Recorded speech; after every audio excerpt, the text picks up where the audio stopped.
था, समझ। सभी को सादर जय जिनेंद्र। वंदना भैया जी, वंदना वंदना वंदना।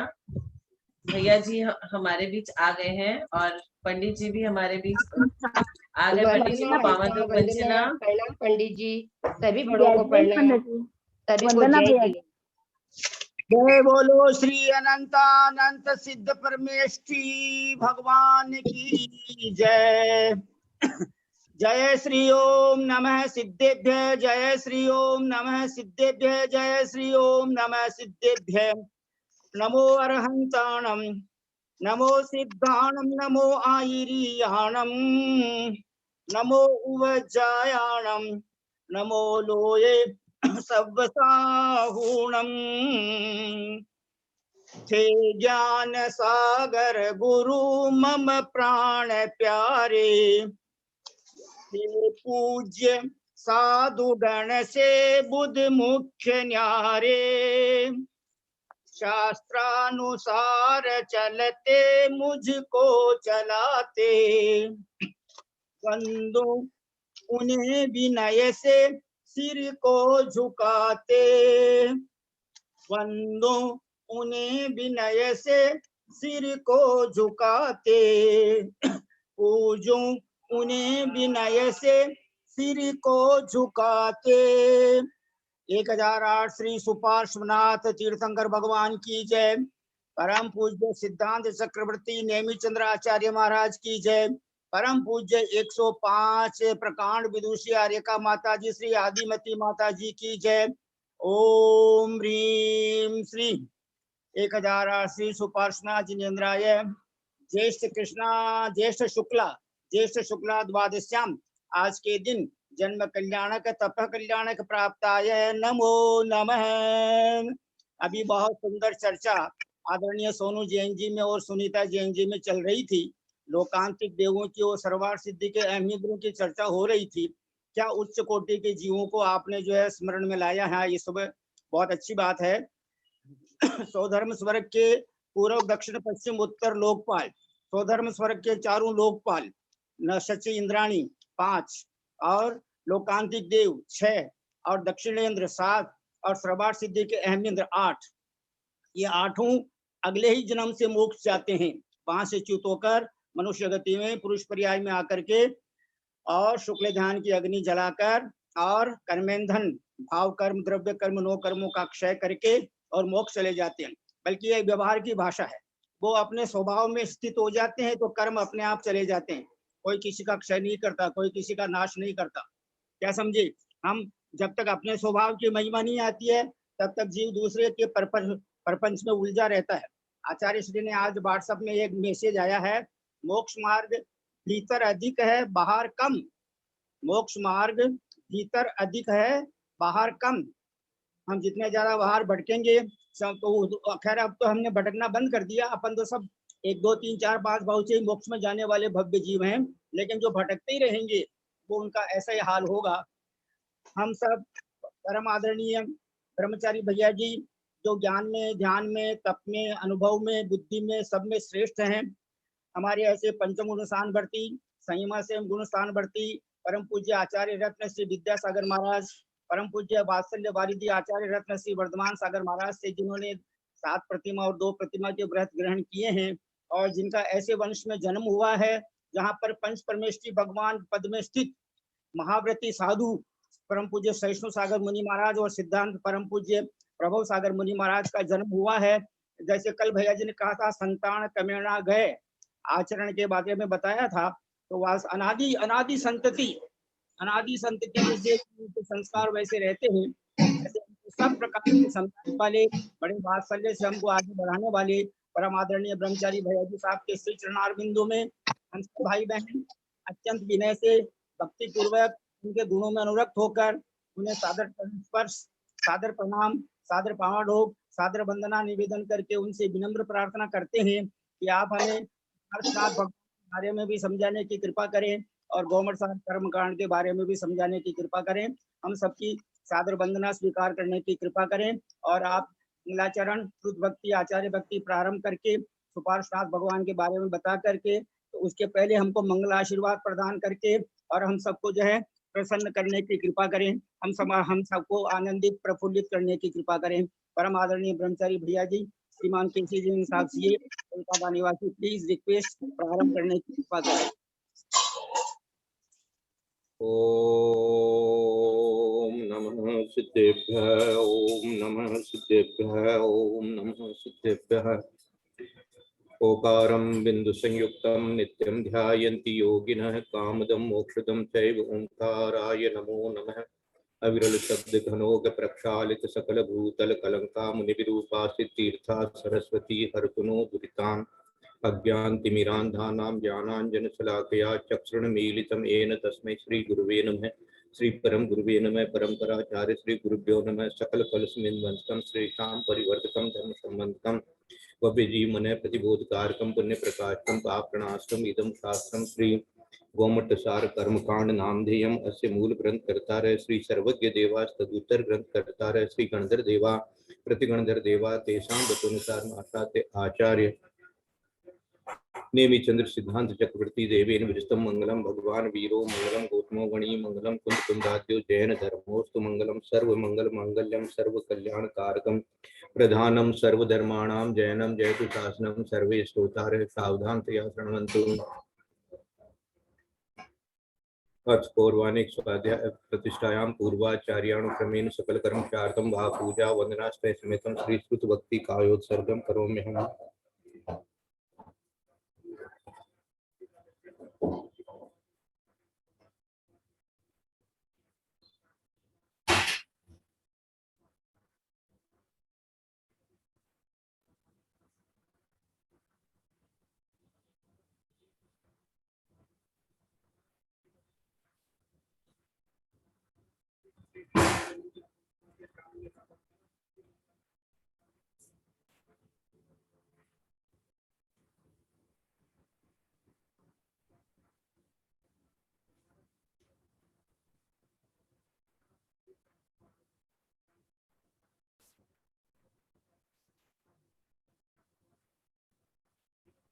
कोटिशतं द्वादशैव कोटो लक्षाणि शीतिस्त्रैधिकानि च पञ्चाशत्सूत्रशतं पञ्चपदं नमामि। अर्हन्तवासी यथं गणहृदेवीं जन्तीयं सम्मं प्रणमामि भक्तियुक्तो सुगुणानमो वयं शिरसा इच्छामन्ते सुधभक्ति कौशकोकौतश्चालोच्यम् अंगोवंग पहने पौधे प्रियमी सुध परिमाणी भोग पूर्वक चूलिया सेव सुतर्थ चूतम मुक्ताहिनी श्याणी कालम अच्छेमी पूज्यमी बंधमी नमस्वामी दुख को कमको बोलाओ सुगई गमनम समय मरणम जनगुण संपत्ति हो अत पौर्वाणिक स्वाध्याय प्रतिष्ठायां पूर्वाचार्यानुक्रमिक सकल कर्मचार्थम भा पूजा वंदना स्तोत्रम श्री आचार्य भक्ति कायोत्सर्गम करोमि।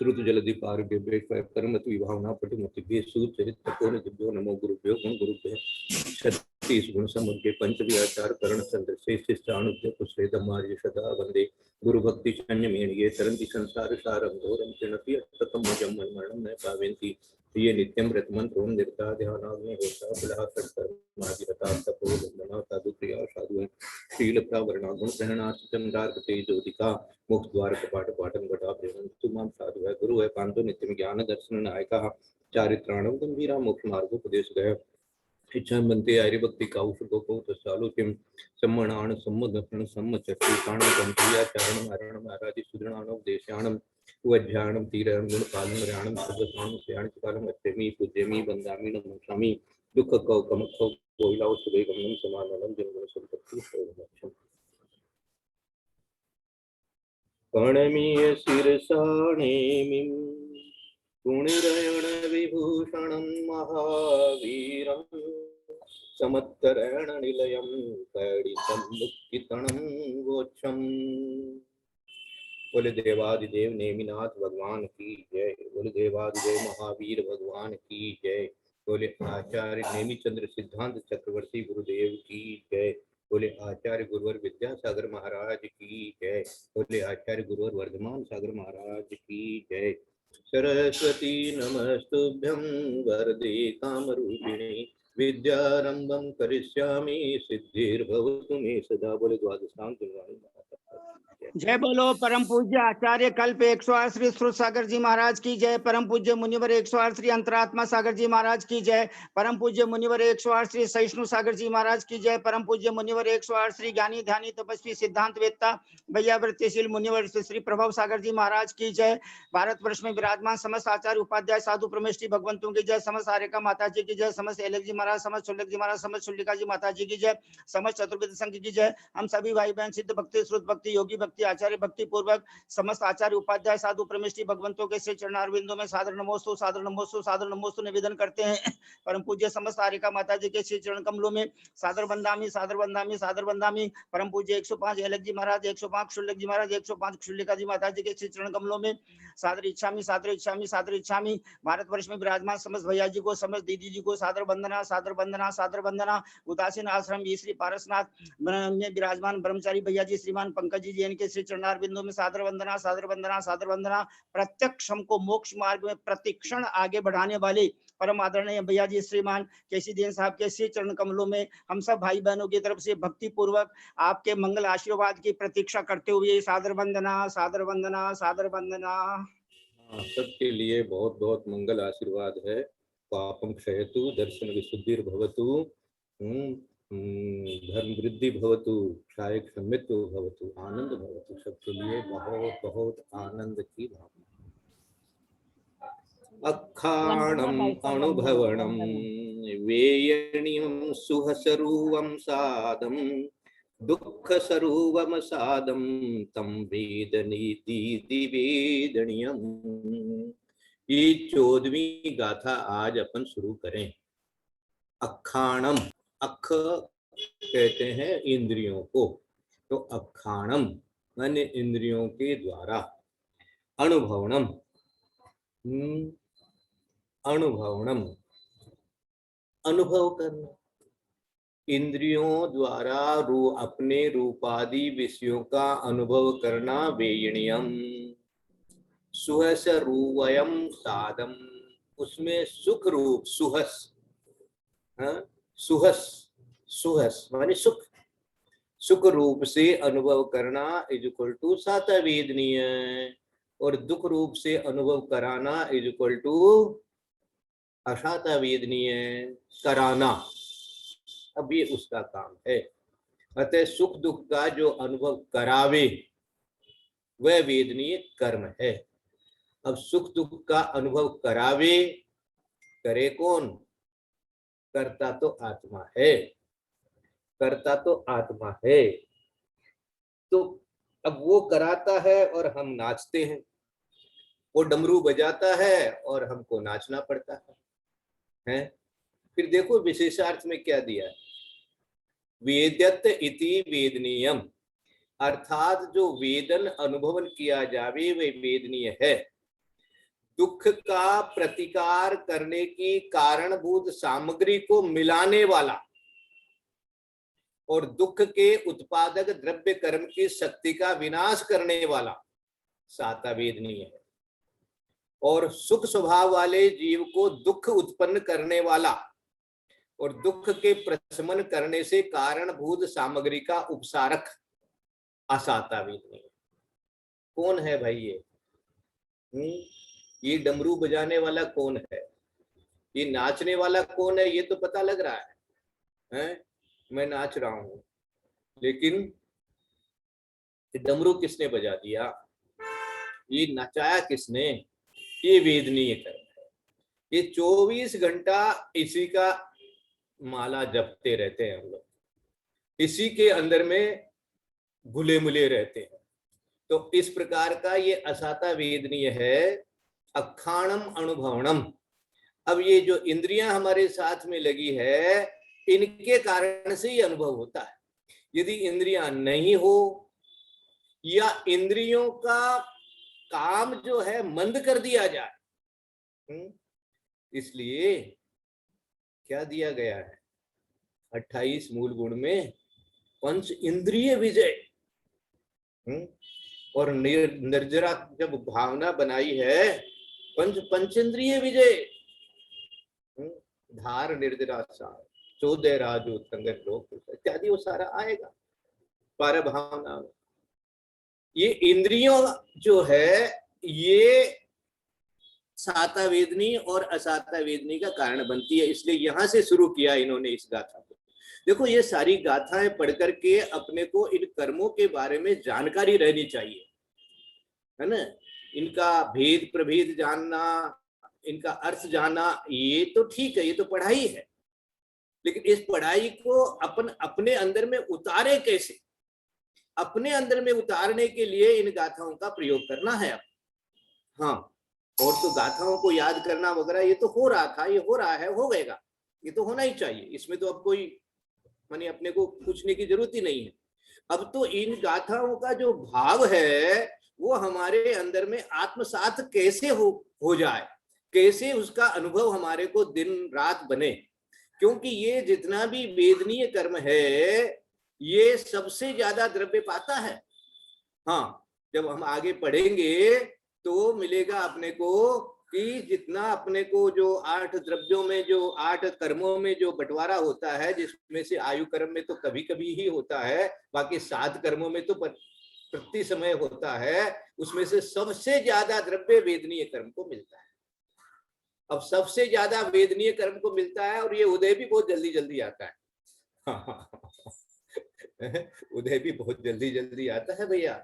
हाँ, इसलिए ये किससे साता वेदनीय बनता है, किससे असाता वेदनीय बनता है, इसका भी चिंतन बनाना। और कैसे ये सामने दिख रहा है, तो बोले अखाणम अनुभवनम, ये इंद्रियों के द्वारा अपने को अनुभव में आ रहा है, इंद्रियों के द्वारा अनुभव में आ रहा है। कोई चीज देखी, अच्छी लगी, किस कारण से लगी? मोहनी तो है ही, वो तो पहले बता ही दिया गया था, उसके बिना तो वेदनीय काम करेगा नहीं, ये बात तो ठीक है। इसलिए वेदनीय को भी मोहनीय के पहले कह दिया गया है, लेकिन ये वेदनीय जो है यही सब कुछ दिखाता है कि ये मोह के कारण से ऐसा हो गया है मेरे। तो इंद्रियों द्वारा अपने रूपादि, रूप के साथ में क्या क्या ले लेना, स्पर्शन भी ले लेना, रसना भी ले लेना, चक्षु भी ले लेना, घ्राण भी ले लेना और कर्ण भी ले लेना। अखाणम अनुभवनम वेयणीयम, उनका जो वेदन है, करना वेदनीय है, अनुभव करना अनुभवनम, वेदनीय को अनुभव शब्द से पर्यायवाची बनाया है यहाँ पर। अनुभव होना या वेदन होना एक ही बात है। और नीचे वेदत्ते इति वेदनीयम, अर्थात जो वेदन या अनुभवन किया जावे, हिंदी शब्द के लिए अनुभवन शब्द भी बताया गया है, वेदन शब्द भी बताया गया है। वेदन को या अनुभवन शब्द से आपको समझाया गया है, वेदन कहिए, अनुभवन कहिए, ऐसा हो गया यहाँ। तो इंद्रियों द्वारा अपने रूपादि विषयों का अनुभव करना वेदनीय है। और वो कैसा है? सुहस रूपवयम साधम। अब सुखमय अनुभव, और सुख कैसा है देखो नीचे दिया, सुख की परिभाषा कैसे दी है, बहुत अच्छे तरीके से दी है। दुख का प्रतिकार करने की कारणभूत सामग्री को मिलाने वाला और दुख के उत्पादक द्रव्य कर्म की शक्ति का विनाश करने वाला। दुख के उत्पादक द्रव्य कर्म की शक्ति का विनाश करने वाला साता वेदनीय कर्म है। ये देखो वेदनीय कर्म की बड़ी विचित्र विशेषता है, ये असाता को साता में बदल देता है और साता को असाता में बदल देता है। इसलिए दुख उत्पादक द्रव्य कर्म की शक्ति का विनाश करने वाला, दुख के उत्पादक द्रव्य कर्म की शक्ति का विनाश करने वाला। दुख के उत्पादक द्रव्य कर्म कौन? असाता वेदनीय। उस असाता वेदनीय द्रव्य की शक्ति का विनाश कर देगा साता वेदनीय। सोचो कितना बड़ा काम हो रहा है। हाँ, कल हमने पढ़ा था समाधि तंत्र की 34वीं नंबर का श्लोक जो है, उसमें आया था कि वो मुनि महाराज 6-6 महीने का उपवास कर लेते हैं, ये कैसे हो जाता है? बोले उनके तप से उनके इतना साता वेदनीय आ जाता है कि उनके साता उनको सताता ही नहीं है। देखिए क्या साइंस है, विचार करिए। और आपको पूछा जाए, जैसे कल गोत्र कर्म के बारे में अपन ने चिंतन किया था कि सबसे ज्यादा गोत्र कर्म कौन बंध रहा, उच्च गोत्र कौन बांध रहे हैं, तो पंडित जी का नाम आ गया था। दिव्य ध्वनि के माध्यम से हमारे बीच में जितने बैठे उनमें से कम ऐसा नाम आया कि पंडित जी जो है वो तो, हाँ, और इसीलिए वो साता वेदनीय का भी बंद कर रहे हैं। साता वेदनीय का सबसे ज्यादा बंध जो होता है वो होता है अरहंत भक्ति से, पंच परमेष्ठी की भक्ति से। तो हमारा जो उपयोग पंच परमेष्ठी की भक्ति में, अरहंत की भक्ति में जो लगता है, वो हमारे दुख के उत्पादक द्रव्य कर्म की शक्ति का विनाश करने वाला है। ये है साता वेदनीय की विशेषता यहाँ पर। देखो वेदनीय कर्म के नाम तो सबको याद है भाई, वेदनीय कर्म के 2 वेद होते हैं, एक साता वेदनीय का साता वेदनीय, ये सब तो हो गया। अब यहाँ जो स्पष्ट किया जा रहा है, आज हम गोमटसार कर्मकांड पढ़ रहे हैं, इस भावना से पढ़ रहे हैं और इस उद्देश्य से पढ़ रहे हैं। अब ऐसे सोचो कि अब इनकी गाथाओं को हम आत्मसात करके रखें, विचार करते रहें इनके बारे में, कि इंद्रियों द्वारा अपने रूपादि विषयों का अनुभव करना तो वेदनीय है। ये मेरे को जो इंद्रियों के द्वारा जो कुछ अनुभव हो रहा है, क्या हो रहा है? किसी ने प्रशंसा कर दी तो अच्छा लग रहा है, वो क्या है? वो कर्ण इंद्री का विषय है, वो कर्ण इंद्री का विषय है। आपको शब्द मिले और कुछ नहीं मिला है, हाँ? इसी तरह से कहीं पर कोई अच्छा संगीत चल रहा है, वो कर्ण इंद्री का विषय है, वहां साता वेदनी तुमको आ गया, हाँ? इसी तरह से चक्षु इंद्री में लगाना, सब इंद्रियों में लगाना, रसना इंद्री में लगाना, वो सारा अनुभव जो हो रहा है ये कौन कर रहा है?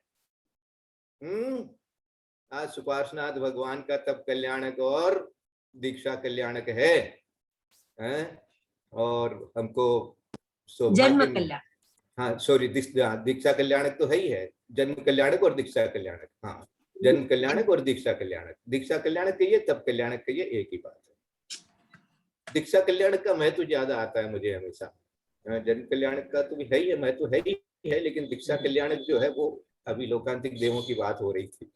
तो यहाँ रिसड़ा है ना, कलकत्ता के बगल में ही 28 किलोमीटर दूर बताते हैं, वहां पर सुपार्श्वनाथ भगवान का जिन मंदिर है, तो उसमें जो मूल नायक सुपार्श्वनाथ भगवान विराजमान हुए हैं, उनका यहाँ पर जब पंच कल्याणक हुआ था तो हम लोगों को सौभाग्य मिला था वो प्रतिमा विराजमान करने का, मूल नायक सुपार्श्वनाथ भगवान की प्रतिमा विराजमान करने का।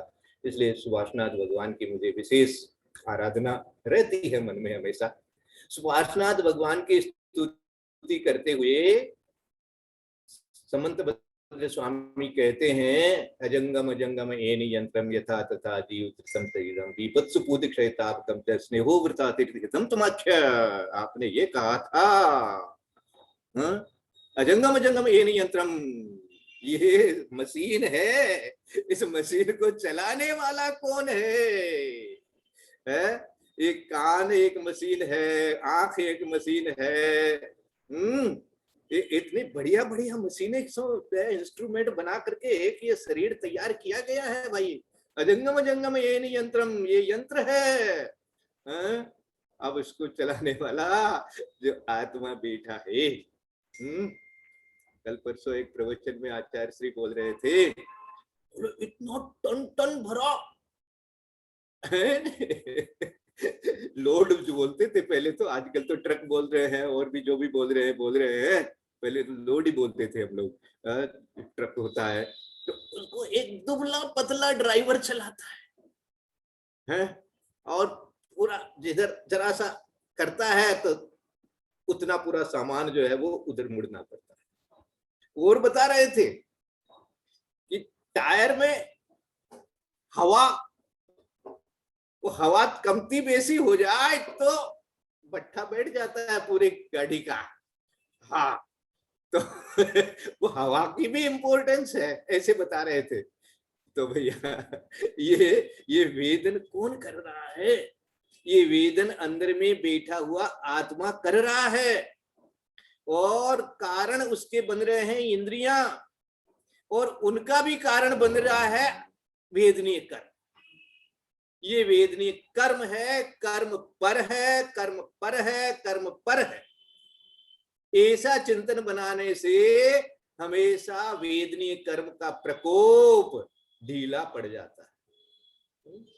देखो कैसे कैसे गुजरात होते हैं। सन्मति सागर महाराज को याद करो, प्रसन्न सागर महाराज को याद करो, आचार्य श्री को याद करो, विद्यासागर महाराज को याद करो, शांति सागर महाराज, वीर सागर महाराज, शिव सागर महाराज, इतने तपस्वी हुए हैं। कैसे कैसे क्या होता था, और वो अच्छे से शरीर चलता था। ऐसा नहीं है या हम लोग तो 2 दिन का उपवास करते हैं तो पड़ जाते हैं। क्या है ये? असाता का जानकारी होना, साता का जानकारी होना। साता में खुश नहीं होने वाला ही असाता को सहन करता है। जो साता में खुश रहता है, हाँ, हर्ष विषाद दोनों ही आपके लिए जो है वो खतरनाक है। इसलिए ये किससे हो रहा है? ये कर्म से हो रहा है, ये कर्म से हो रहा है, कर्म से हो रहा है। कर्म जो है मैं नहीं हूं, ये यंत्र है और मैं चलाने वाला आत्मा हूं। ऐसा सुपार्श्वनाथ भगवान कह करके गए हैं कि भैया ये तो मशीन है, ये मशीन को चलाने वाला तो तुम है ना। तो तुम अपनी बात करो कि इसको कैसे चलाना, किस लिए चलाना, कैसे चलाना, इसका क्या उपयोग करना। ऐसा ये वेदनीय कर्म इंद्रियों से अपने को अनुभव में आता है, और ये कर्म है। तो इसलिए सबसे पहले दिया सुहसरूवयम साधम और दुख सरूवम साधम असाधम, है ना। दुख रूवम असाधम हो गया, ऐसा आ जाएगा। तम वेद यदीदि वेदनियम, उसका जो वेदन कराता है वो वेदनीय कर्म होता है। अब समझ लेना कि वेदन कौन करा रहा है? वेदना कर्म करा रहा है। नाम उसका जो ही हो, नाम उसका जो ही हो, लेकिन कर्म करा रहा है, ये बात याद आनी चाहिए। और कर्म जो है वो आत्मा नहीं है, वो आत्मा से भिन्न है। इस प्रकार का जैसे ही अनुभव होगा तो भैया ठीक है कि सुख दुख का काम तो जो है वो कर्म के कारण से है, और कर्म तो अपनी जगह रहेगा, वो अपना काम करता रहेगा, उसको काम करने दो, मैं अपना काम कर रहा हूँ, है ना। कैसे उदाहरण बनाया हुआ था, एक उदाहरण फिर से याद दिला देता हूं कि घर में दोनों जने रह रहे हैं। क्या? हाँ, पति पत्नी दोनों जने रह रहे हैं। अब कोई काम ऐसा, कोई गेस्ट आ गए घर में, लेडीज गेस्ट आ गए, ऐसे सोचो, तो उनसे कौन बात करेगा? कौन उनसे ज्यादा है?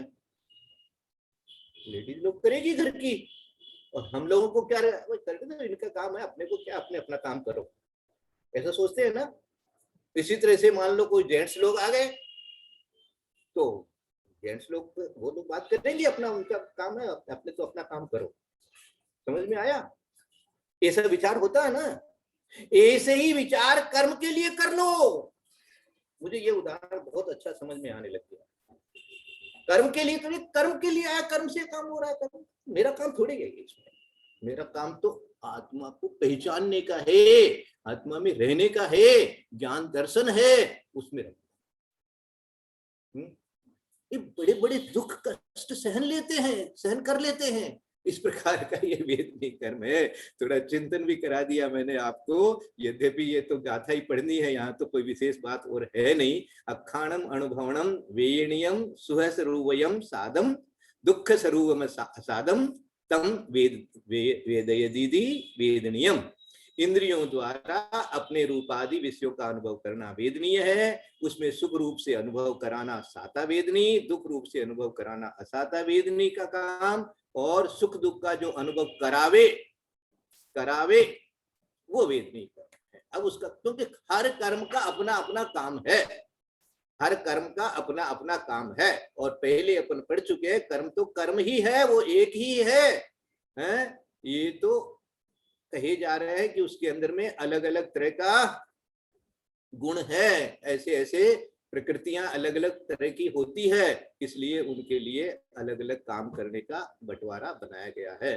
तो वेदित वेदनीयम अर्थात जो वेदन या अनुभव किया जावे वो वेदनीय है। अब ये जो आप अनुभव कर रहे हो, ये जो अनुभव कर रहे हो दुख सुख का, है ना, भाव कर्म द्रव्य कर्म दोनों लगा दो, तो द्रव्य कर्म है, वो तो पदकुल परमाणु, और ये जो तुमने अनुभव कर लिया वेदन रूप से, ये तुम्हारा भाव कर्म बना हुआ है, ये तुम्हारे वेदनीय, ये आत्मा बन गया है, और इसको भी कहना पड़ेगा कि ये भी मैं नहीं हूं। जब समय सार पढ़ेंगे, समय सार का चिंतन लाएंगे, तो कहेंगे कि ये पड़ोसी के कारण से हुआ है, ये कर्म जो है ये पड़ोसी है, इसके कारण से हुआ है ना।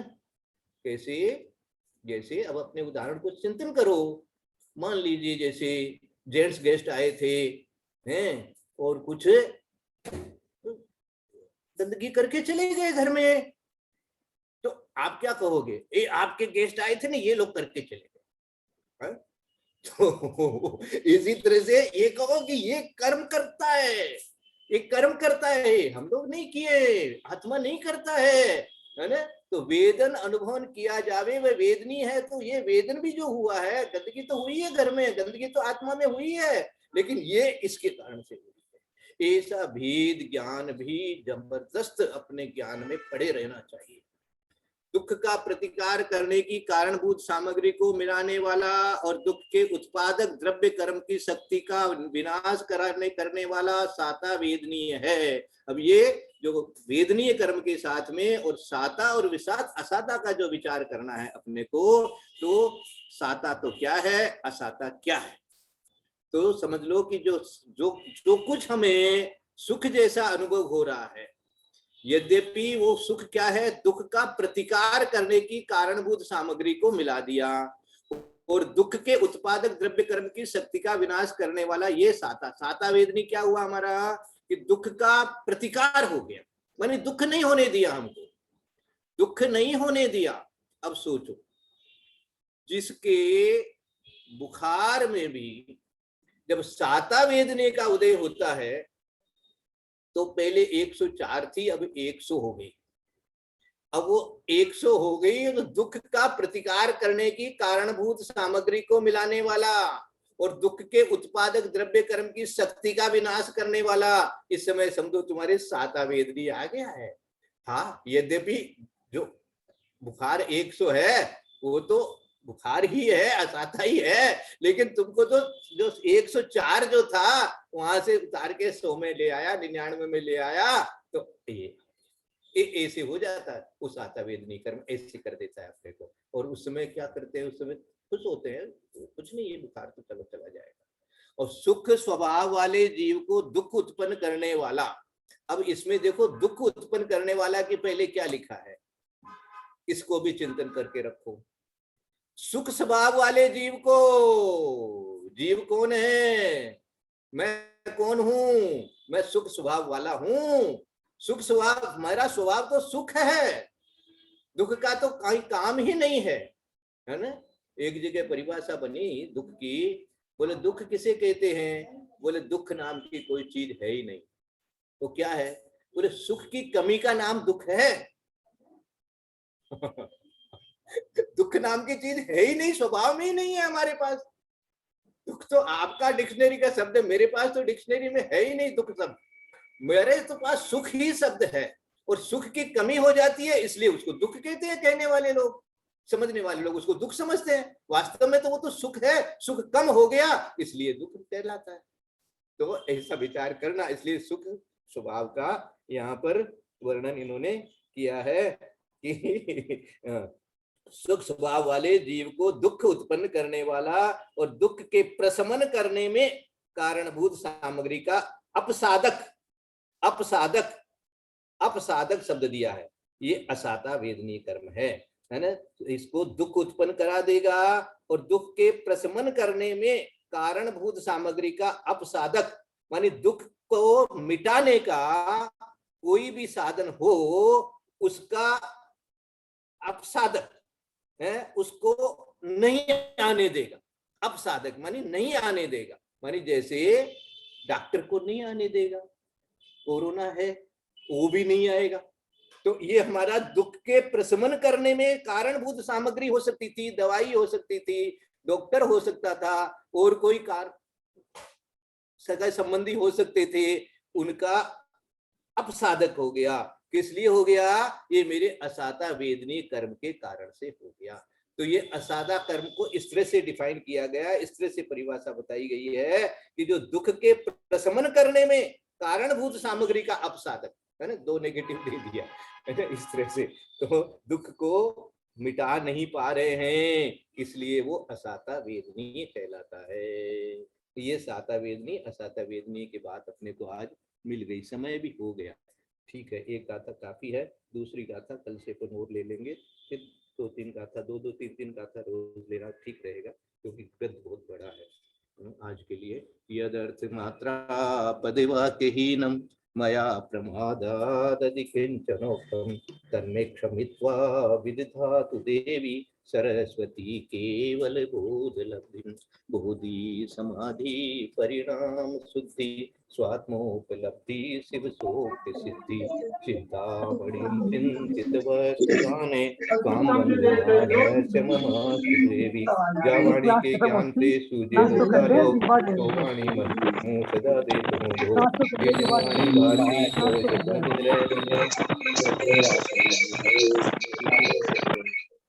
जनवाणी भारती चोषित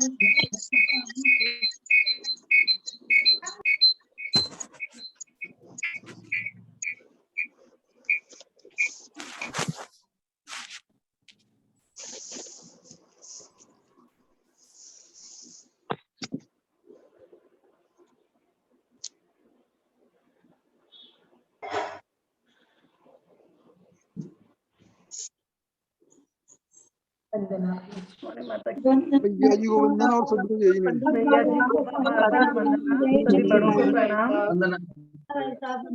वंदना भाई साहब को जय जिनेंद्र। वंदना भाई साहब बड़ों को प्रणाम, सभी से जय जिनेंद्र। वंदना भाई साहब प्रणाम, सभी को जय जिनेंद्र। जय जिनेंद्र जय वंदना भाई साहब, वंदना भाई साहब, वंदना भैया सबको सादर जय जिनेंद्र। बाकी सबको जय जिनेंद्र जय जिनेंद्र जय जिनेंद्र। मैंने वैसा वंदना वंदना मैंने कछुए का बना दिया। सभी बड़ों से सादर जय जिनेंद्र जी, फूफा जी, वंदना जी जी, भैया जी को वंदना, जय जिनेंद्र।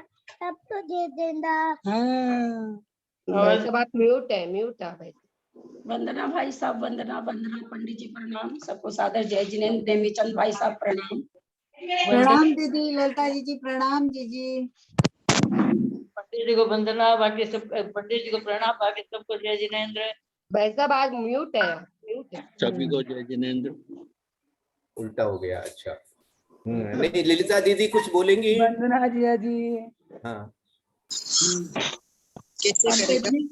वेदनीय कर्म के बारे में, वेदनीय कर्म बस वो जल्दी जल्दी उदय में नहीं आता, प्रति समय उदय में आता है। वेदनीय जल्दी माने इसका जो आबाधा काल है वो कम ऐसा ये बाधा काल है ही नहीं भाई साहब। हाँ, आबाधा काल है ही नहीं। प्रति समय उदय में आता है, ये कहना चाह रही हूँ मैं कि वेदनीय कर्म प्रति समय उदय में आता है, चाहे साता रूप से आए चाहे असाता रूप से आए, प्रति समय उदय में आता है। नहीं, लेकिन जो अभी बंदा है वो अभी उदय में आ जाएगा क्या? उसका कुछ तो आबाधा काल तो है। आबाधा काल है, प्रति समय ये उदय में आता है, और कम कर्म ऐसा नहीं है। तो उदय में आ रहा है वो तो ठीक है, लेकिन जल्दी जो जब बंदा है प्रति समय उदय में आता है। नहीं, वो तो आपने जल्दी जल्दी कहा था भाई साहब, जल्दी जल्दी से ये निकल गया कि जैसे ठहर के थोड़ा आता हो, पर ये प्रति, इसी कारण से इसको द्रव्य भी ज्यादा मिलता है, क्योंकि ये प्रति समय इसको चाहिए, पूरा द्रव्य चाहिए इसको। तो हाँ, नहीं, इसका जो अबाधा काल है इसका जो जघन्य और उत्कृष्ट बंध जो है ना, तो जघन्य तो है, अंतर्मूर्त है और उत्कृष्ट भी है। तो मान लीजिए ज्यादा बंदा है, उत्कृष्ट वाला बंदा है, जघन्य वाला नहीं बंदा है, तो उतने समय के लिए तो उसकी अबाधा रहेगी ना, तो इसकी अबाधा काल भी अबाधा भाई साहब, अबाधा इसलिए हम नहीं घटा सकते, प्रत्येक समय हमारे सभी कर्मों में निषेकों में उदीर्णा चलती रहती है। छठे गुण स्थान तक उदीर्णा प्रति समय उदय के साथ उदीर्णा भी होती रहती है। इसलिए अगर हम ये समझ के बैठे कि अभी हमने किसी का बहुत बुरा किया या किसी का असाता ऐसा कर्म किया जिससे असाता वेदनीय बन रहा है, वो हम ये मान के बैठ जाए कि चलो आएगा जब आएगा, उसकी स्थिति इतनी बंधी है तो इतने अबाधा काल, ऐसा कुछ नहीं होता है। सामने जैसा द्रव्य क्षेत्र काल भाव मिलता है वो अपकर्षण होकर के और वो उदीर्णा होकर के उद्यावली में आ जाता है। इसका ये नियम है। अबाधा काल भी तो है। हाँ भाई साहब, अबाधा काल भी तो है। हाँ, अबाधा काल बस बताने के लिए अबाधा काल है।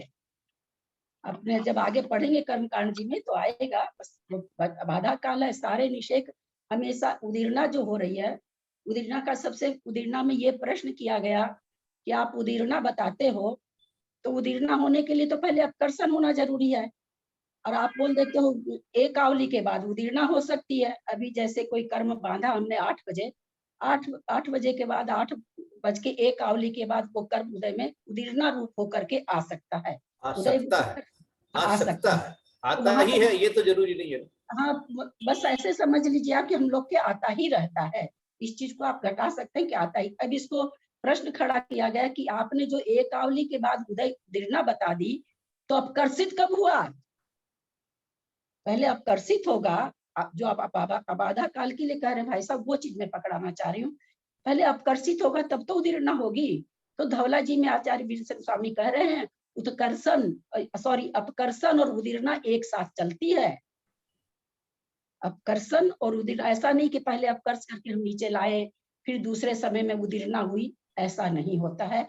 अपकर्षण और उदीर्णा एक साथ चलता रहता है। अपकर्षित होकर निषेक नीचे आते रहते हैं, और जैसा हमारा द्रव्य क्षेत्र काल भाव रहता है, जैसी हमारी मनोवृत्ति रहती है, वैसे वो उदय में आते रहते हैं। ऐसा धवला जी ने अपकर्षण भी होगा, संक्रमण भी होगा, ये तो ठीक है। संक्रमण भाई साहब, संक्रमण भी संक्रमण तो जिस समय जो प्रकृति बनती है, बहुत अंतर है भाई साहब अपकर्षण उत्कर्षण में। संक्रमण तो जिस समय, जैसे मान लीजिए हम लोग अभी स्वाध्याय में बैठे हुए हैं, हम लोग की सबकी शुभ प्रकृति बन रही है। अभी जो हमारे पहले बंधे हुए कोई कर्म है, जो भी दर्शन ज्ञानावरणी को लेते हैं हम, अभी हमारा ज्ञानावरणी कर्म नहीं चल रहा, क्योंकि हम लोग सब कोई बहुत निश्चल भाव से बता रहे हैं एक दूसरे को। तो हमारे जो पहले के ज्ञानावरण कर्म बंधे हुए हैं, उसका जो वो थोड़ा संक्रमित होकर के, जिसकी की मैंने हम लोगों ने क्षयोपशम कम बना था सारे ये और जान के रखें, सत्व में बैठा हुआ सारा निषेक या सारा जो द्रव्य बैठा हुआ है ज्ञानावरण का सारा संक्रमित नहीं होता है। कुछ समय कुछ द्रव्य उस समय संक्रमित हो जाता है। अभी मान लीजिए आपको कोई चीज आ रही है और आपसे हम पूछना चाह रहे हैं, आप देख रहे हैं इनको तो आ जाएगा, आपने छिपा लिया, नेचुरली आपका ज्ञानावरण का कर्म का ज्यादा आवरण ज्यादा पड़ गया। तो पहले जो आपके ज्ञानावरण के कर्म, जो कर्म आवरण वाले बंधे हुए थे, वो अभी जो आप बांध रहे हैं उसमें संक्रमित हो जाएंगे कुछ प्रदेश, समूचा का समूचा नहीं। ये संक्रमण जिस समय हमारे कर्म, जिस समय जो प्रकृति बनती रहती है, उन्हीं प्रकृतियों में संक्रमण होता है। अपकर्षण तो किसी समय भी हो सकता है, लेकिन संक्रमण उत्कर्षण भी उसी समय होता है जिस समय जो प्रकृति बनती है। तो उत्कर्षण और संक्रमण उसी समय होता है। हर समय कर्म बन रहे हैं, सातों कर्म हर समय बन रहे हैं, सातों कर्म में ये हमेशा चलता रहता है। ये अपने आप ये व्यवस्था चलती रहती है, हमारे परिणाम चलती हमारे परिणामों के द्वारा है, पर स्वतः ही होता रहता है। तो उत्कर्षण और संक्रमण जब हम आगे पढ़ेंगे 10 कर्म, तो उसमें आएगा भाई साहब कर्मकांड जी में। बिल्कुल ये कर्मकांड जी का विषय है कि उत्कर्षण और संक्रमण किस समय होता है, जिसमें प्रकृति बनती है। अपकर्षण हम किसी भी समय कर सकते हैं। अपकर्षण करके क्या करेंगे, उदीर्णा कर लेंगे। तो उदीर्णा प्रति समय हम कर सकते हैं, अपकर्षित कर करके, ऐसा सिद्धांत है भाई साहब। वंदना भी तो सातों ही प्रकृतियों में आ रहा है ना एक साथ द्रव्य, तो सातों प्रकृतियां तो बंदी रही है। हाँ, तभी भाई साहब बंद रही है तो उत्कर्षण, इसका हाँ, मतलब है उसका उत्कर्षण अपकर्षण भी हो सकता है, हाँ, उत्कर्षण संक्रमण प्रति समय चल रहा है। प्रति समय चल रहा है, यही तो लेकिन बोल किस रहे हैं। किस प्रकृति में? आप अभी मान लीजिए ज्ञानावरण का, जैसे हम मान लीजिए अभी ज्ञानावरण का कोई अच्छी चीज आप पूछे हम छिपाने के लिए, तो कैसा संक्रमण होगा? जो मेरी पहले ज्ञान का आवरण क्षयोपशम अच्छा था वो घट जाएगा और घट करके वैसे संक्रमित हो जाएगा। मैं ये समझाना चाह रही हूँ कि जिस समय जैसा कर्म बनता है उस हिसाब से वो पहले का बंधा हुआ सत्व का द्रव्य भी वैसे संक्रमित हो जाता है। पूरा द्रव्य नहीं, कुछ द्रव्य, ऐसे कुछ द्रव्य लिखा हुआ, कोई उसमें अवधि वगैरह नहीं बताई हुई है, कुछ द्रव्य उस रूप संक्रमित हो जाता है। तो ये हमेशा चलता रहता है अपने ये संक्रमण। वेदनीय कर्म के लिए भी इसी प्रकार से विचारना चाहिए ना। मुख्य रूप से तो भी वेदनीय कर्म की बात चल रही है, तो वेदनीय कर्म में भी इस तरह से वो असाता वाला साता हो सकता है, साता वाला असाता हो सकता है। उसमें तो स्तुभुक संक्रमण प्रति समय हो सकता है, चलता ही रहता है, वो स्तुभुक संक्रमण कहलाएगा भाई साहब। अभी हम लोग स्वाध्याय में बैठे हैं, हो सकता है किसी का हल्का फुल्का माथा दुख रहा हो, किसी का पैर दुख रहा हो, किसी का पेट दुख रहा हो, हल्का फुल्का, पता ही नहीं चल रहा वो साता क्या साता। ये जो बात आ रही थी कि उदीर्णा हो सकती है, उदीर्णा होती ही है, ऐसा तो कोई नियम नहीं है। नहीं, उदीर्णा होती ही ऐसी बात नहीं है, लेकिन छठे गुण स्थान तक ऐसा कहा गया प्राय उदीर्णा होती ही है। क्यों ऐसा क्यों? उदय रूप प्रकृति को हम संसारी प्राणी उतने अनुभव में नहीं ला पाते हैं। हमको अनुभव कब होता है किसी भी कर्म का? उदीर्णा रूप रहता है तब हमको उदीर्णा तो हो रही है, उदीर्णा तो हो रही है, लेकिन उदीर्णा किस समय के बांधे हुए कर्म की हुई ये अपन कैसे कह सकते हैं? हाँ, जैसे इस समय के बांधे हुए कर्म की इसी समय उदीर्णा हो, ये जरूरी तो नहीं है। नहीं, हो सकती है, एक हो सकती है, सकती है, हो सकती है, होती ही ऐसा जरूरी नहीं है।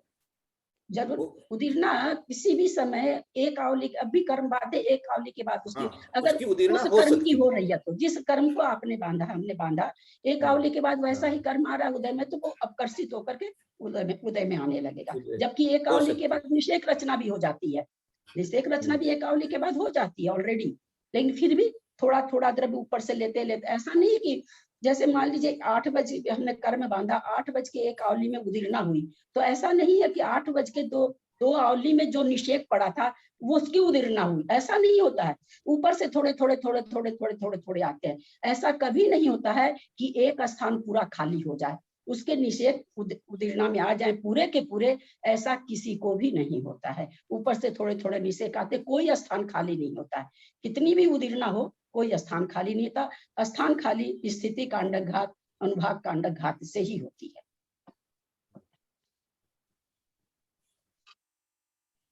बहुत अच्छा, ठीक है, आज के लिए विश्राम, अगली क्लास में जाना है। आइए भाई साहब, वहाँ मेरे को थोड़ा दूसरा काम रहता है आजकल। फिर क्या, फिर थोड़ा भोजन के लिए फिर देरी हो जाने से सामायिक में देर हो जाती है, इसीलिए मैं क्षमा चाहता हूँ।